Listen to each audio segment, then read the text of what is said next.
Good evening, everyone. My name is Dr. Rochelle Pinder, and I have the privilege of serving as the Director of Student and Community Affairs. Before we dive into the orientation, let's see the energy that we're bringing tonight. In the chat, drop an emoji of how you're feeling today, or just your favorite emoji. Oh, I'm loving these emojis already. I'm seeing some excitement. I'm seeing a lot of excitement. I'm already feeling the energy. To help make this experience great for everyone tonight, please keep these community guidelines in mind. Feel free to ask questions anytime in the chat. We'll also share helpful info and links there. Please keep yourself on mute until we invite you to unmute. Make sure your Zoom name includes your program code, first and last name. The codes are in the chat for your reference. This session is being recorded and will be available on Brightspace, along with resources from the orientation tonight. We appreciate your feedback, so please complete the short survey at the end. Finally, after the orientation, stick around for registration and a Q&A with your advisor, the registrar, financial aid, student accounts, and IT. If you haven't registered or have questions, this is your chance. Give me a thumbs up if you agree with these guidelines. Now that we've agreed on the community guidelines, let's get started. Welcome to SLU, where your academic journey matters, your voice is valued, and your presence as a student makes a difference in our community. You're joining SLU at a critical moment, locally, nationally, and globally. Across the country, the rights of workers, immigrants, students, and entire communities are being challenged. Higher education, including the very idea of access to education, is under pressure. And you have made the powerful decision to be here at a school committed to public service and social justice. Your choice uplifts our orientation theme, rooted in community, rising for change. Your presence at SLU isn't just about earning a certificate or degree. It's also about transformation. Transformation of your life, your workplace, your community, your country, and the world. If history has taught us anything, it's that change doesn't come from comfort. It comes from communities like SLU. You're stepping into a community of professors and staff who care deeply and are here to support you, and classmates who would walk with you throughout your journey. Remember, you're never alone at SLU.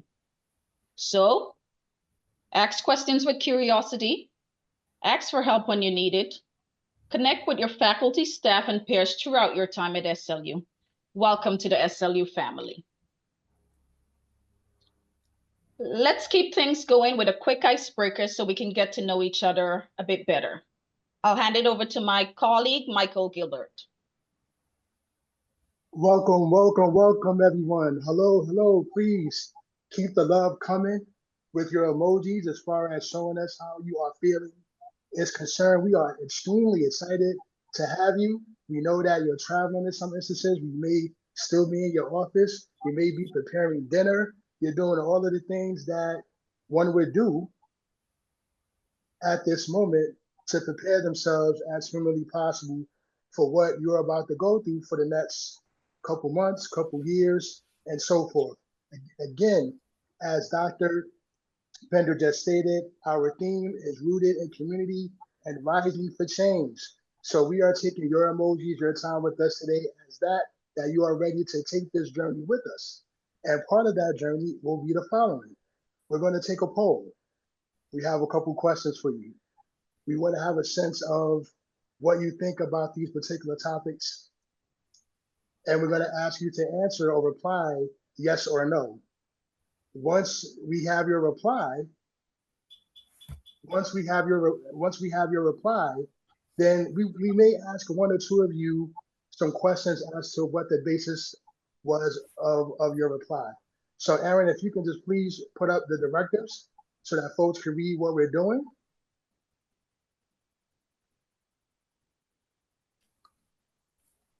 So again, we're using a poll to ask questions about your life experience or point of view in the spirit of building community. You have the 3 questions here in front of you.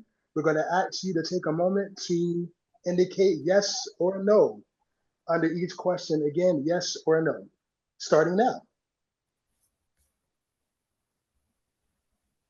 We're going to give a couple more seconds for everyone to answer the questions.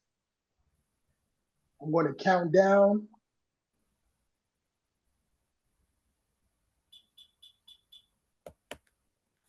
And then ask Aaron to post the results. In 5, 4, 3, 2, 1. Can we have the poll? Aaron. All right. 97% of you feel that education should be free for everyone, regardless of their financial status, even if it means wealthy individuals benefit from it. 73% of you support the idea of a universal basic income, and 78 of you feel that stricter anti-discrimination laws should be passed, even if it limits individual freedoms and free speech. So what I would like to ask, and maybe drop some of your thoughts in the chat group, so that way no one is talking over one another. If you want to, anybody want to share what the basis of their answer was?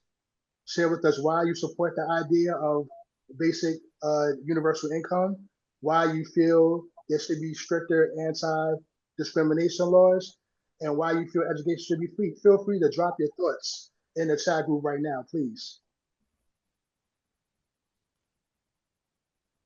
Please drop your thoughts in the group if you're able to do so.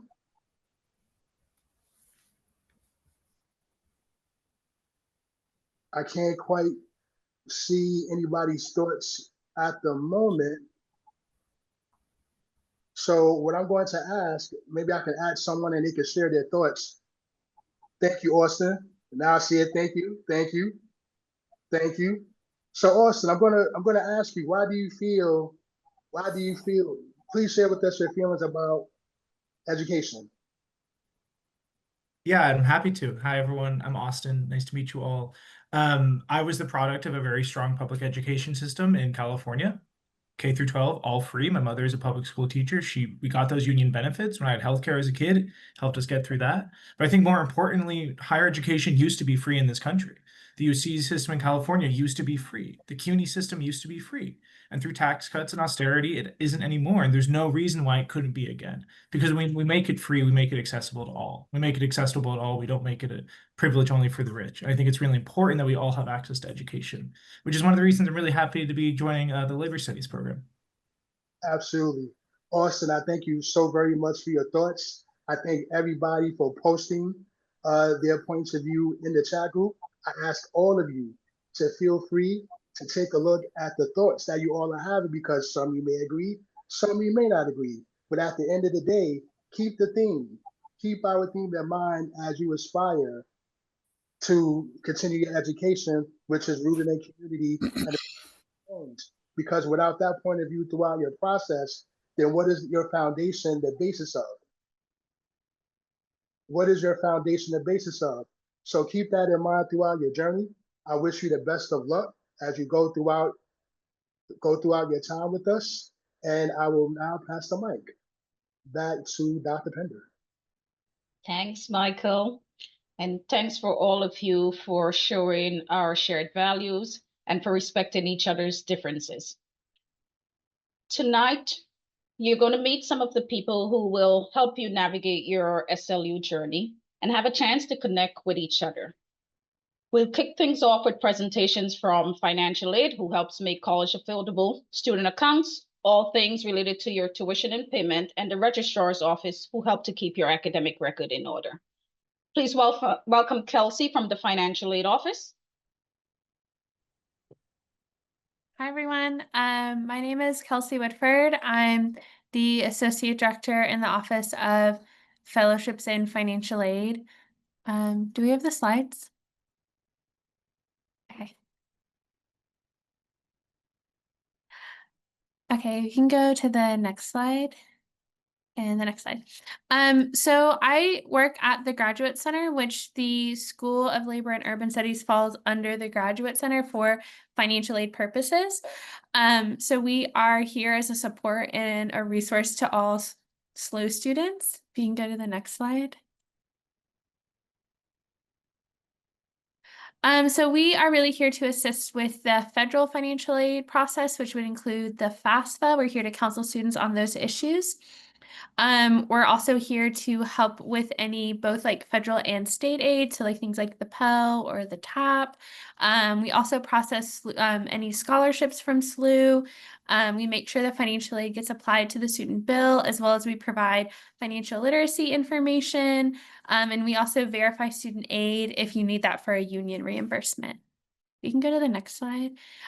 So this is our contact information. Actually starting next week, we'll be in person at the Graduate Center Monday through Friday. Our office is open 9 to 5. We're on the 7th floor of the Graduate Center.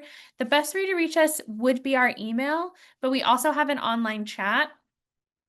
Also feel free to call us. If you are coming in, we would ask that you make an appointment just so we know to expect you and the right staff member is going to be there to assist you. But yeah, congratulations. Welcome to SLU. Good evening, everyone. Thank you, Kelsey. My name is Siddharth Begirith, and tonight I'm the Student Accounts Representative for the Bursar Department here at CUNY SLU. I'm here to share as much relevant and pertinent information about our office, what we do, and exactly how we operate. We are the clearinghouse for all tuition revenue and the gatekeeper of your personal financial information. Most of our operations end up being guided by courteous and efficient support at all times to support students, faculty, staff, and external organizations. We are focused on integrity, accountability, and enforcing appropriate fiscal practices throughout the entire SLU campus. To begin with what we do, we are responsible for the billing of all tuition and fees, overseeing the online payment system, and ensuring timely issuance of refunds. We reconcile payments to maintain accurate financial records for accounting and tax purposes.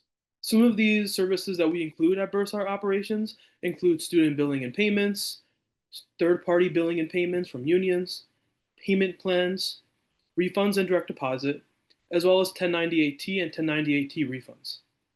Additionally, in regards to the Bursar, we also have cashier services that we do provide in person for students that do need their tuition and fees paid and would prefer to have the payment done in person. In regards to these payments, collection and processing of all tuition and fee payments at the cashier services are only made to be paid via check or money order. We do not accept cash. We provide responsive assistance to students in accordance with our office hours regarding all payment-related inquiries and account concerns. Many of these services include calling or emailing about your own account, whether or not you have a past due balance or you currently have no balance due. Secondly, being tuition payments by check or money order at the cashier services desk, located on the 14th floor. And yes, Crystal, I'm checking in the chat, debit and credit is accepted, correct. However, we do want to make sure that you are informed. Paying via debit and credit does come with a 2.65% processing fee.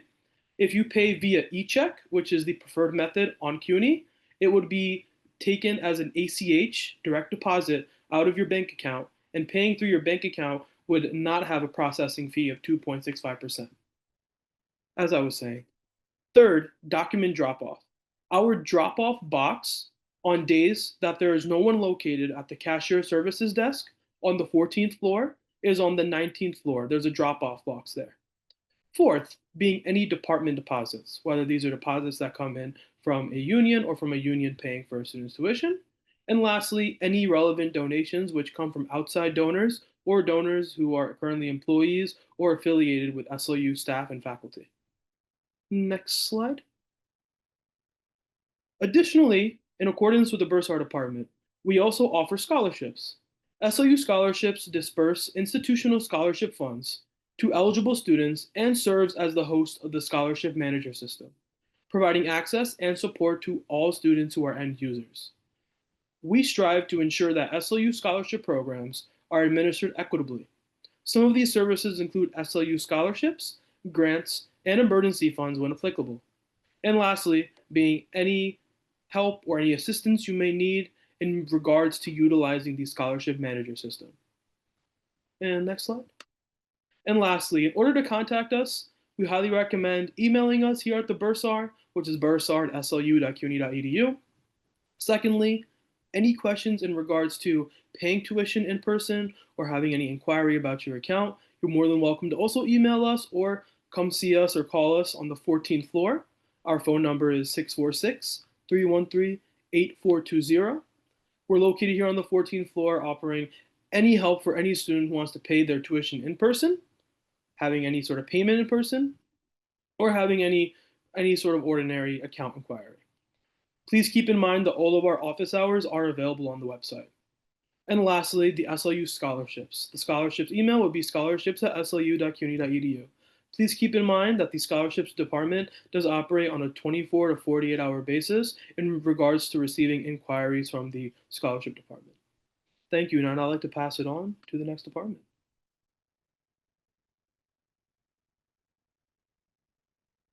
Thank you, Star. Hello, everyone. My name is Lori Grimes. I'm your Enrollment Registrar Director here at SLU. The Office of the Registrar is committed to maintaining and protecting the accuracy and integrity and security of all of your student records. We strive to enhance the educational experience by serving students, faculty, staff, alumni, and the greater community. Next slide. What we do, we assist students such as yourself through the enrollment process. We oversee the academic calendar, the course catalog, and the online bookstore. We process transfer credits, transcripts, diplomas, and enrollment verifications. We also evaluate academic records, including degree audits and graduation audits. We manage student demographic data, including your personal information, affiliation with recognized organizations, and establishing your New York State residency. We enter student health records, including proof of immunization, and enforce academic policies and the Federal Education Rights and Privacy Act, also known as FERPA. Next slide. Here are some important links, and the PowerPoint will be shared with everyone. So I suggest that if you have any questions, a lot of our information can be found through the registrar's link under current students. I do want to stress the importance of reviewing the academic calendar on a regular basis, please. There are some key dates in this year coming this fall. There are a few conversion days, which could be confusing, but it's listed out in our calendar. And it is provided through the CUNY. The main, we follow CUNY's calendar. If anything should change, we update our own calendar to reflect those changes. So I ask that all students be mindful of where it is, check it on a regular basis if any changes do happen. If you haven't already registered, you can use Schedule Builder to add and drop your courses. It's pretty simple. There's a guide in the registrar's page also. Anyone that still has to provide health records, you can email them to us and we can update your immunization records. And details on the FERPA is also in that link. Anybody that needs to have any questions, you can contact us through registrar@slu.cuny.edu. And our phone number is listed here, 646-313-8409. Other emails that we have available are the e-permit mailbox and health services at slu.cuny.edu mailbox. And our hours are Monday through Friday, starting next week, 9 to 5. And if you need to contact us or come in person, please email us first to set up any appointments. I do want to just make one statement here. For any students that may have been at CUNY prior to coming to SLU, please go in and check your personal information in CUNY first. make sure we have your current mailing address and all of your information is up to date. Sometimes the older record is still there if you might have attended a few years ago. If you may have moved, just you can let us know and update your information if necessary. If you have any questions about that, you can contact us at the registrar email. And welcome to SLU, and I hope you have a great semester.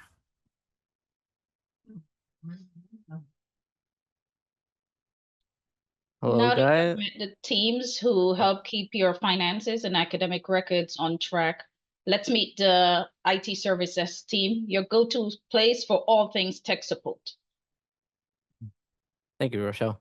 Hello, guys. Welcome to SLU. My name is Tariq, part of the SLU IT service desk. I'm also joined by Kelvin and my CIO, Jeff Rickman. So, who are we? We are the information technology department, and we are there to help you like get through your whole CUNY career, making sure that you guys could take all your courses and get your emails and all that stuff for your advisors and professors. We are also there for you guys if you have any trouble. Troubleshooting is mainly what we do all semester. We make sure that you guys have a smooth CUNY SOU career, and we want you guys to have the best time while at our campus. So please try to contact us and get all the kinks out during the first couple weeks of the semester so you can enjoy it like a smooth ride.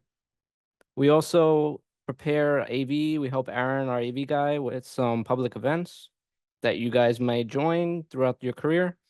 And we help prepare our new classroom designs that we're preparing for you guys over the summer. So you'll start to see all those new equipment, maybe when you're on the in-person orientation. Our contact information is servicedesk@slu.cuny.edu. That's the best place for you to contact us because we're always running around assisting professors, students, staff members, and we may miss your phone call. So I would say email us. Our business hours are between 9 to 9. They gotta be updated. We just made that change recently. We are also 9 to 5 on Fridays. We are located on the 18th floor on 25 West 43rd Street. And if you want, you could put in a ticket to help escalate your problems, and we can get that solved for you as quick as possible. We also have an additional slide that my colleague Kelvin is going to share with you guys. So I'm going to stop sharing and he'll take over from here. Got it. Thank you, Tariq. Give me a moment while I bring up the slide. And there we go. Oh, good evening, everyone, and thank you, Tariq, for translating to me. So let's get this started. So for our IT presentation, we will be covering all of the main IT resources that are available to you. If you have any questions during the presentation, we ask that you write them down and save your question towards the end, where we will have a Q&A.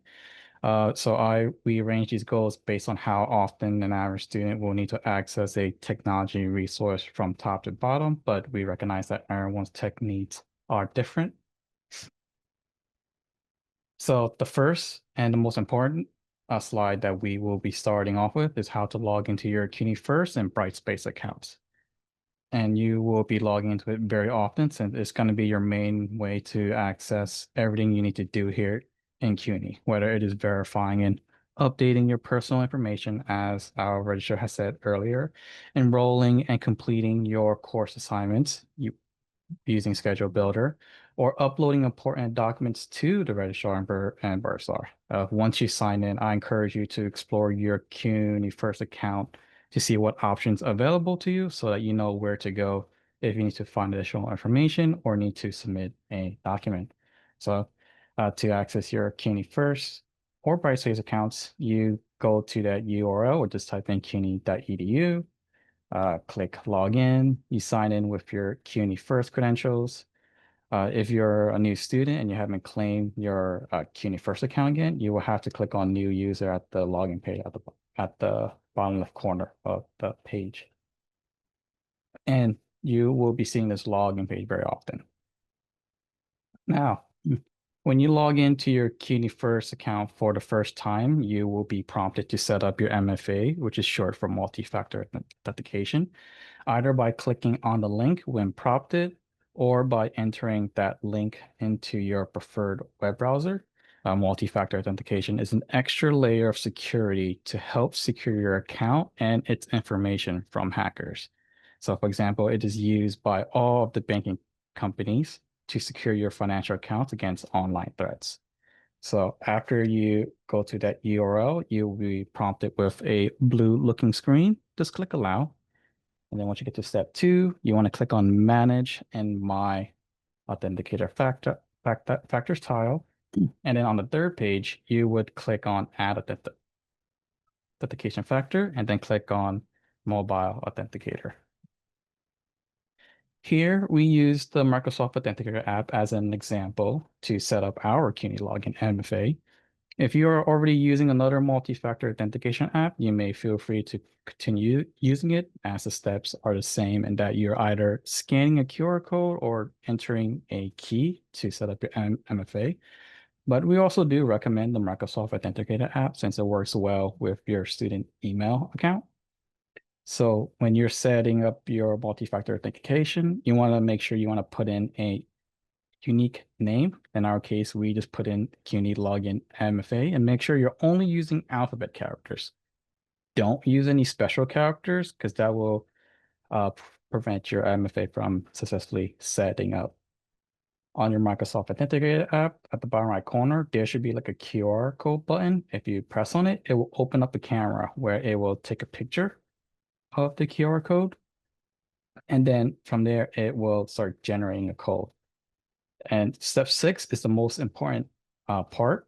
You would need to verify and save that code in order to completely set up your MFA. We've had users who just scan the QR code, suddenly they see the number, and then they think that they are done. No, they need to make sure that they need to verify it. So that's how you can link your MFA code to your CUNY First account. Now, if you're unable to set up your MFA because you do not have a smartphone to install these apps, please reach out to our service desk and we can help provide alternative solutions. This is if you don't have a smartphone. Now, another important thing is knowing where to find your 8-digit MPO ID, sometimes referred to as student ID. Because your 8-digit MPO ID will help us locate your account very quickly without having to ask for more personal details to verify your identity, which can make things longer and assisting you with your issues. And it is one of the first things we will ask when you are emailing us, whether it's the registrar, bursar, or your advisor for assistance. You can find your 8-digit student ID by logging into your CUNY First account, click on the student tile, and it will be the 8-digit number underneath your profile on tile. Next is how to access your student email. Most of you should already have received an email from us with instructions on how to claim your student email. If you haven't received that email instruction yet, don't worry, we'll send out another batch later this week. Now to access your student email, you would go to office.com, click sign in. Here, you will enter the provided student email credentials sent to your preferred email when you've first started your CUNY application. Your student email is very similar to your CUNY First username, except that instead of at login.cuny.edu, it is at slu3.cuny.edu. If you do not see your Outlook icon when you're looking for your student email, there's a good chance you may have logged in using your CUNY First username instead of your student email username. So that's the format, very similar. You put in the password provided in email, click sign in. And if this is a personal computer, you can just check yes, don't show this again, and click on yes. But if it's not a personal computer, say like it's a public computer, then you want to click no so that you don't save your student email on that public computer. After entering your password, you will come across this page. This is where you will also set up your multi-factor authentication for your student email. And this is to help secure your account from any potential hackers that may try to pretend to be you. We'll click next. So here we have 3 different ways to set up your preferred MFA for your student email. You can either do it through text, which is the most common one. You can either have it call you or set up via the Microsoft Authenticator app.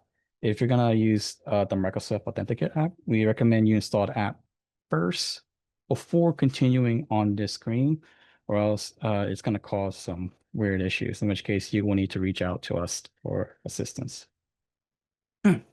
Once you're logged in, you will arrive in your Office 365 dashboard. On the left-hand side, if you click on apps, it will bring up all of your Microsoft 365 apps. And if you click on Outlook, that is how you will access your student email. Now, if you don't see Outlook, there's a good chance you may have logged in with the wrong email. So you want to make sure you do that. You can also download and install your own local copy of Office 365 on up to 5 personal devices. Just click on Install Apps, click on Microsoft 365 Apps, and then click Install Office, and then follow the instructions. It's very simple. So this is just a quick announcement slide. You can tuck this information into the back of your brain for later. So right now there's a CUNY-wide project in the work that aims to set up single sign-on on all of your student email and Microsoft account with your CUNY First account, meaning that instead of remembering your CUNY First account and your student email account credentials, you will only have to use your CUNY First credentials. We will provide updates in the near future, so be sure to check your student email every so often. So another common question is how to reset your CUNY First password. Back at the CUNY login page, if you click on Forgot Password, it will bring up to the next page where you can enter in either your CUNY First username or your Apple ID and press Continue.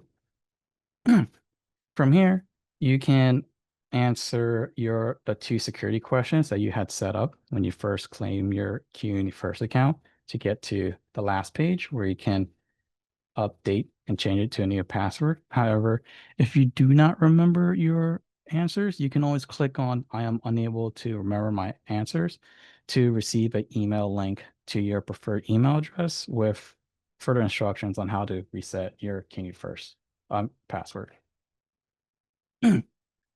Now, we are also partnered with the Graduate Center. To visit the Graduate Center online library, you can Google CUNY Graduate Center online library and click on the Minare's library link or type in that link there. As soon as you try to access a resource, whether it's a journal, article, database, newspaper, etc., you will be prompted to log in using your CUNY First credentials. So if you click on this blue link here, and we will also be sending you another set of GC network account credentials. I know there's a lot of accounts, but this one specifically you can use at the CUNY GC on-site campus where you can access their workstations and their printing if you decide to visit the Graduate Center. CUNY is also a participant of EduRoam, a worldwide Wi-Fi hotspot service created in Europe and is co-founded by EU that is designed for international research and the academia community. With your CUNY First credentials, you can sign into any participating educational and research institutions. Just look for EduRoam to appear on your Wi-Fi network list. So for example, museums, other universities, etc.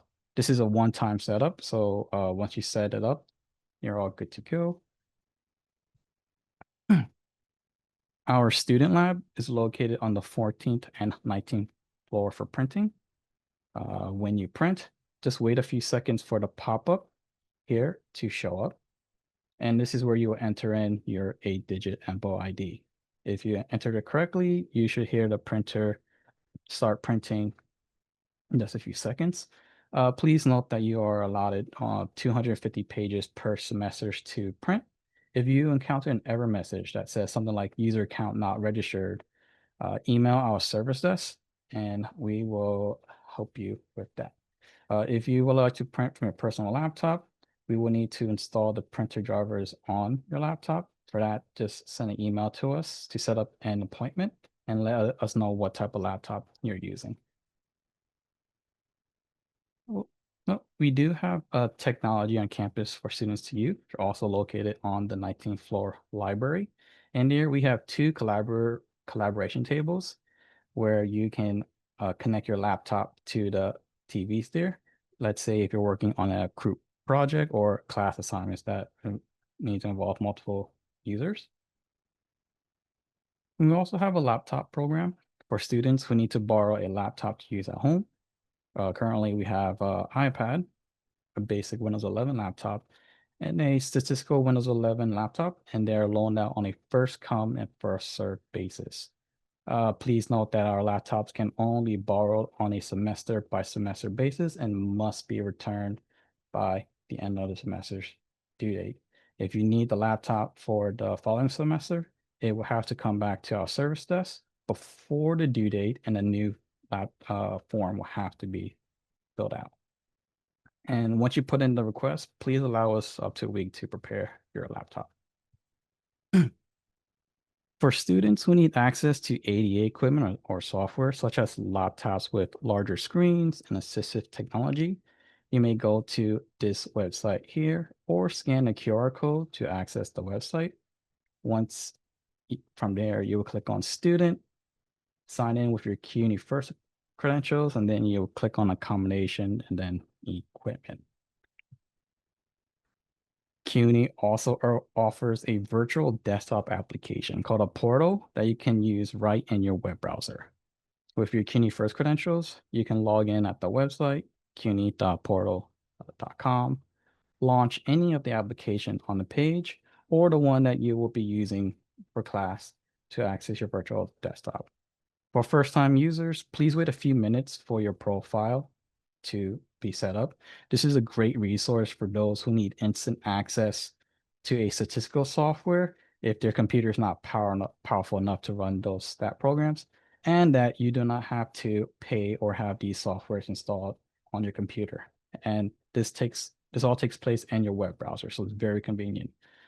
Do note that any data left in your virtual desktop will not be saved, so be sure to save the files to your local storage or through emailing it to us. So this is what it looks like after you log into a portal. So it looks just like a regular desktop.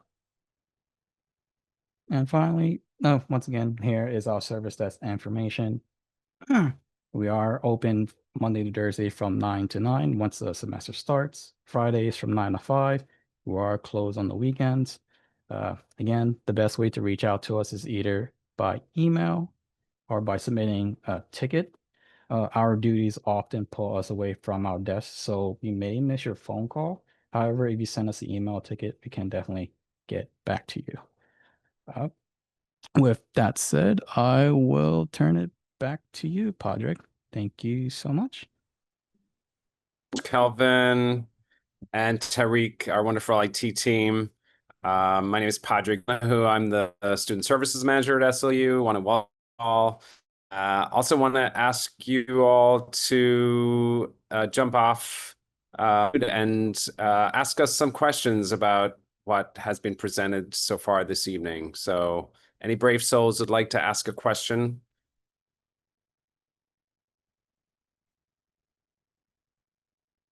You can also put a question in chat. And I could ask colleague Laurie to answer the question about conversion. You mentioned Rochelle's question about conversion days. You answered it in chat, Laurie, but could you mention, especially this fall semester when we have a couple of unusual days?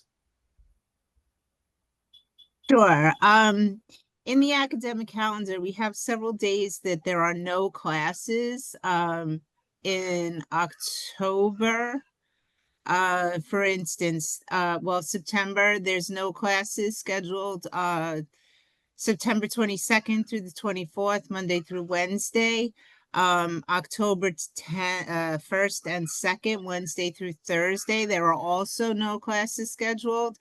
And because those Mondays, there are no classes scheduled, we have what's called conversion days to make up for the Monday classes. So those classes are going to take place on October 14th, which is a Tuesday. Will follow a Monday schedule. And this one's a kind of tricky one because can say that I don't think I've seen this in a long time, but October 24th, which is a Friday, will be following a Monday schedule as well. Again, calendars sometimes are subject to change. Right now, that's pretty set and there hasn't been changes, but conversion days are used to make up days of classes when there are no classes scheduled due to holidays and so on. So I always stress the importance of reviewing the calendars. Instructors usually add their the calendars and the information in their syllabi and stuff. So just be mindful of those days. Thanks so much, Laurie. And since we've got a questions. The first question from Jose Cabrera: how do you deal with cyber threats?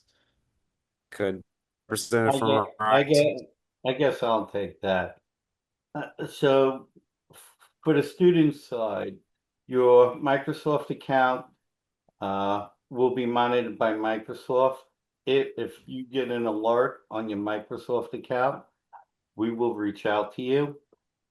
If you don't respond, we will disable your account till you respond to us, so your password can be changed, and we could help check out your system. Regarding cyber sets for SLU, I have a lot of security systems in place. We're going in place as we speak. So we are monitoring what happens on the local network for the campus. We haven't been hit. Knock wood.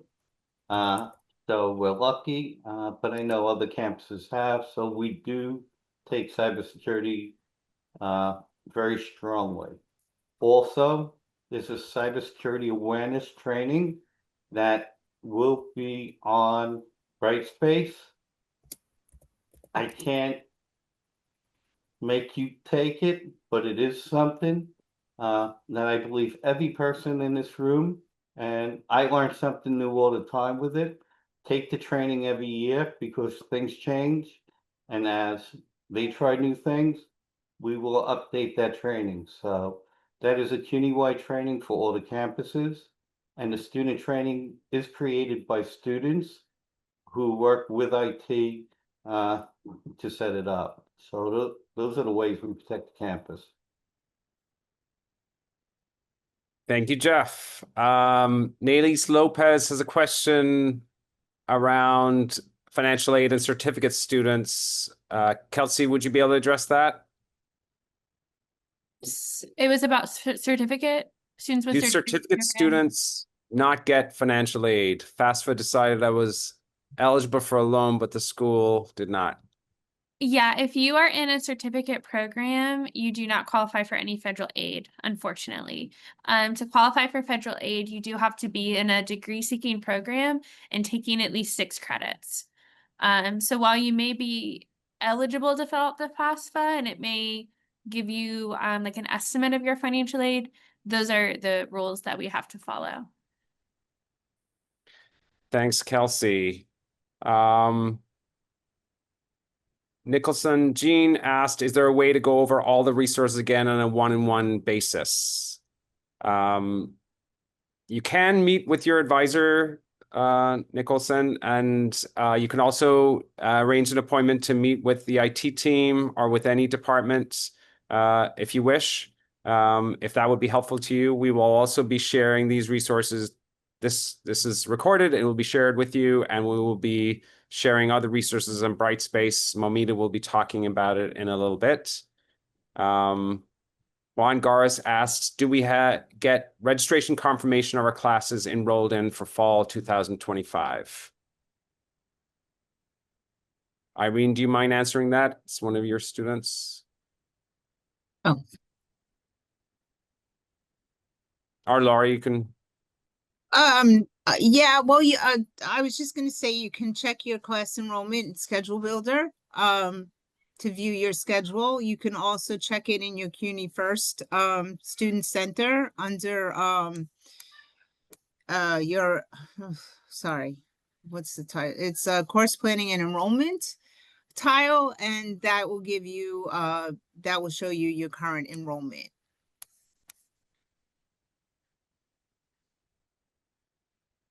And if you have any other questions, you can double check with your advisor, but you can access that information through CUNY First. Thank you, Laurie. We'll take one more question before moving on. When will we receive syllabi and a list of any books we need to purchase for our classes? Basically, Tara, you can be in touch with your professor if you've already gotten information of who your professor is, but you will get all that information on the first day of classes from your professor with the syllabus and the list of books.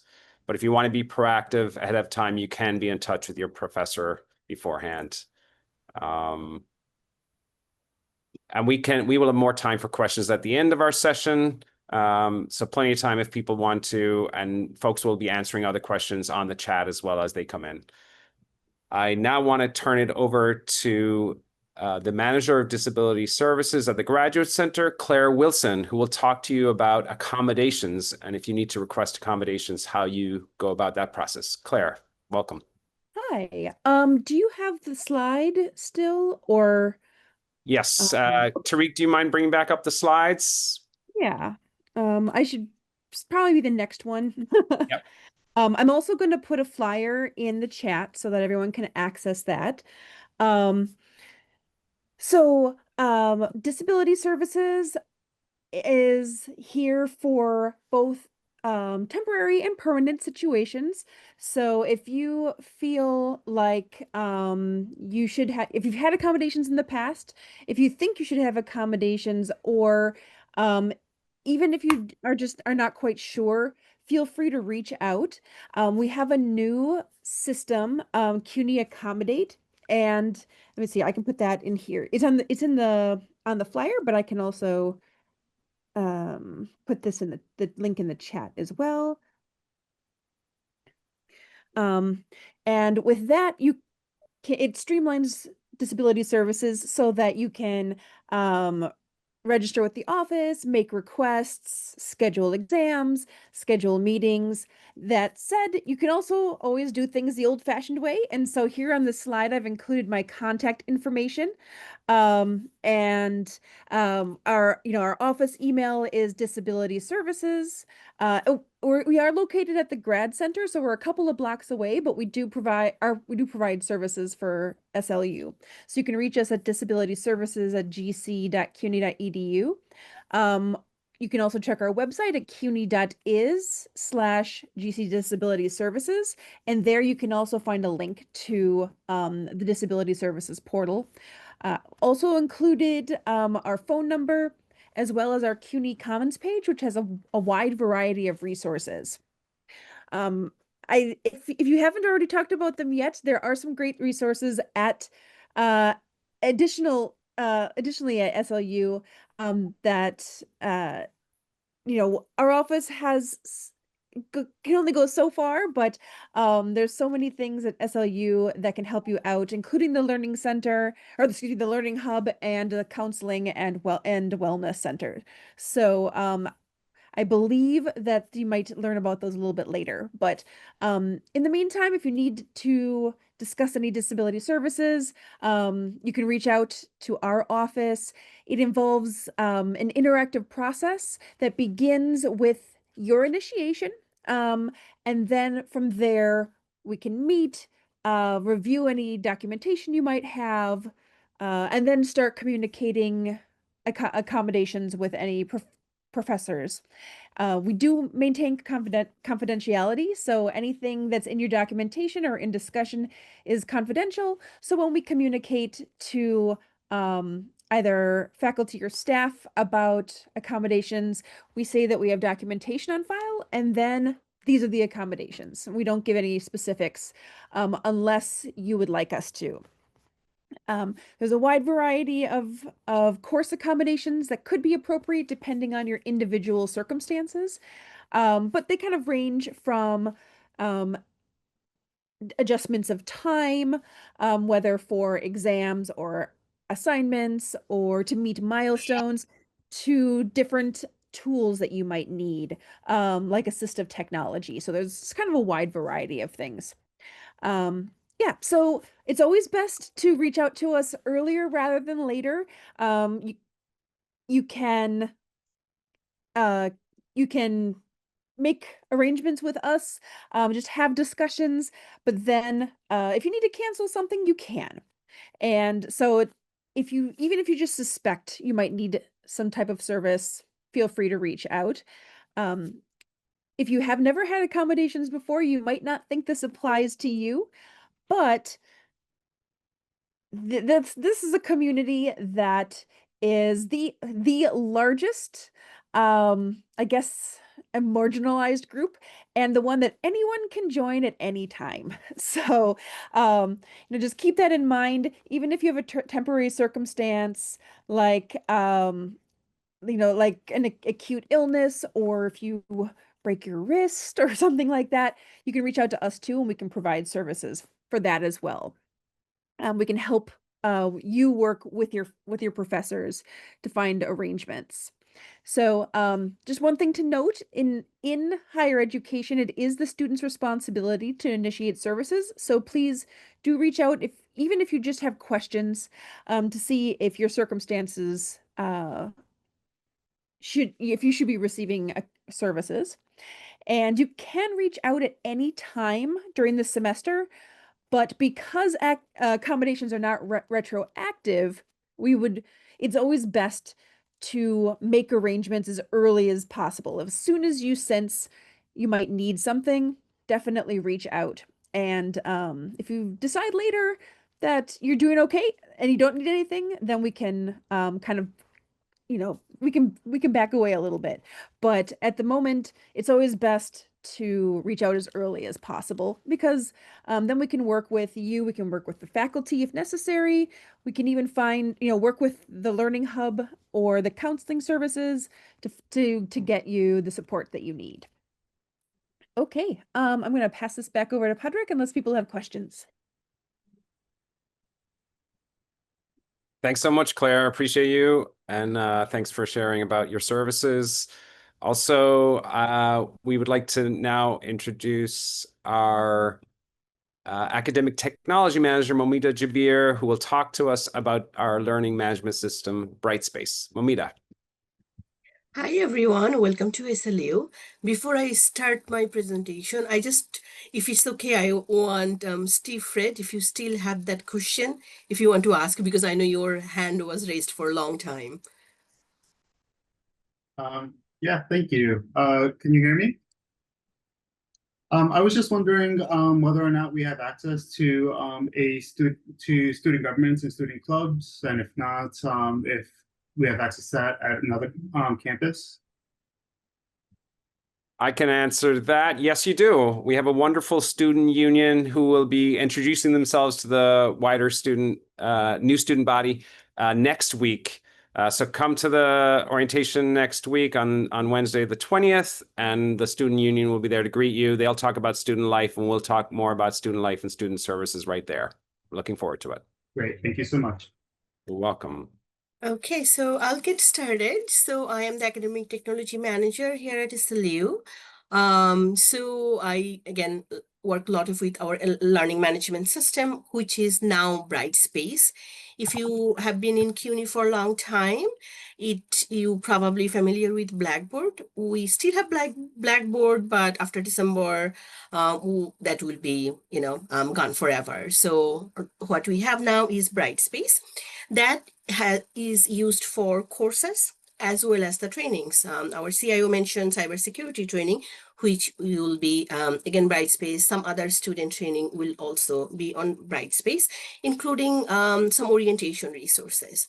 So you may already register for some of your fall courses, which will not appear, or let me rephrase, which will appear on your Brightspace on August 22nd, Friday. It could be in the morning, it could be in the afternoon, depending on the system update. You will see it after August 22nd. So let's go to the next slide, please. Okay, so our IT team already told you how to access Brightspace. It's the same username using for CUNY first. So make sure that you have that MFA code ready because you will need it to access it. You can go to cuny.edu, log in, drop down to the Brightspace and Blackboard. Make sure to click on Brightspace, Blackboard. Again, still there for the time being, but after the fall semester, it will no longer be there. So it's the same username and password for your CUNY first name dot last name, last 2 digits of your MPOL ID at, remember, it's login.cuny.edu. And of course, after that, you will need to enter your MFA code. About MFA code, I just want to mention one quick thing. Thank you for going to the next slide, Tariq, is that you may attempt to enter the code and hit enter. It does not work. You have to enter the code, go back to your mouse or trackpad and make sure you click on verify, because otherwise you have to re-enter the code. Just simple things. So this is what Brightspace page will look like. You will see your profile on the top right corner. Of course, you can set up your notification the way you like it, what notification you want to receive in your email. This is how you would also log out. And I also would recommend that if you're using a lab computer, make sure to log out after your session. If it's a personal computer, you don't have to, but remember, after 180 minutes, the system will automatically log you out. So you may have to relog back in. From the homepage, actually, you can also access some of the resources our IT team talked about, like the Minaris library is linked there. So once you log in, you can link to the library from there, as well as the CUNY First. Aporto also linked on our homepage, which you cannot see, but it's there. All your courses are going to be under My Courses tab. You probably will see 2025 fall term. Right now I have other terms, but as the semester goes on, the courses will be grouped. Let's say you want to see the orientation course always on top. You can also pin them so that for easy access. All the system-wide or SLU-wide announcement will be on the homepage. Course-based announcement will be within the course. As you can see at the bottom, I have the arrow pointing that those courses have some announcement there. So you can, of course, go there. And as I said, notification is your choice. We do not control it. So if you don't want any notification, you'll probably uncheck all of them. But I would also recommend that, have some notification so that if some new announcement has been posted so that you can receive that can be time sensitive. If class got canceled, faculty may or may not use Blackboard and post the announcement there.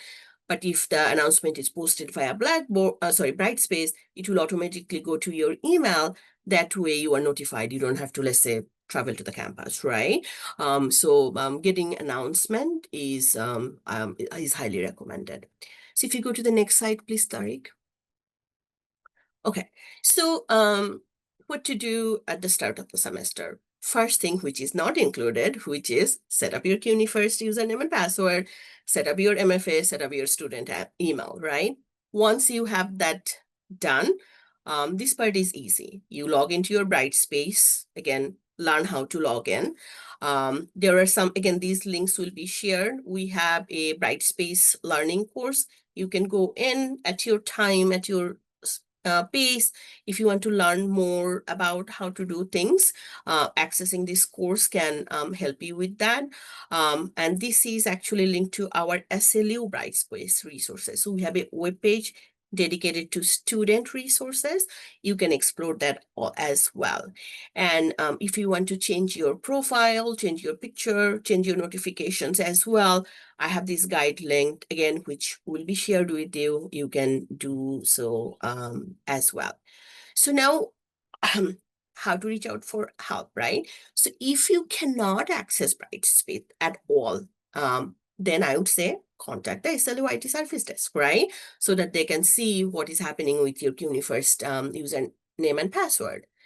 If you don't see your course in Brightspace, right? So again, systematically, I make the courses available. However, your faculty may choose not to use Brightspace.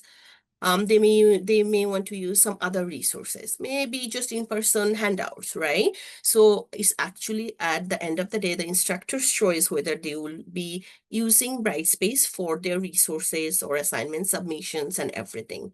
So they may actually make it unavailable as well. So if you don't see it, that doesn't mean that you are not registered or part of the course. It's just simply because the faculty is not using it. So if you have question about that, please reach out to the faculty, and then they will let you know what medium they will be using for sharing resources. Within Brightspace, also there is a virtual assistant chatbot. You can actually ask question. It will tell you the resources for things to do. And we also have a CUNY dedicated phone number for any question. That is, again, 24/7. It's 888-895-2511. So you can call them also if you have any question. But my most favorite part of Brightspace is actually their app, and it's very useful. It's called Brightspace Pulse. So it's an orange pulse icon within. You can download that. Any announcement it comes through, it will pop up, give you a notification on your phone that you have a new announcement. And again, you are in control of that. So if you don't want to see those notifications, you can change that as well. So I think that's it. Thank you so much. Welcome to SLU, and I will take any questions you have for Brightspace. Thanks so much, Momita. Appreciate you.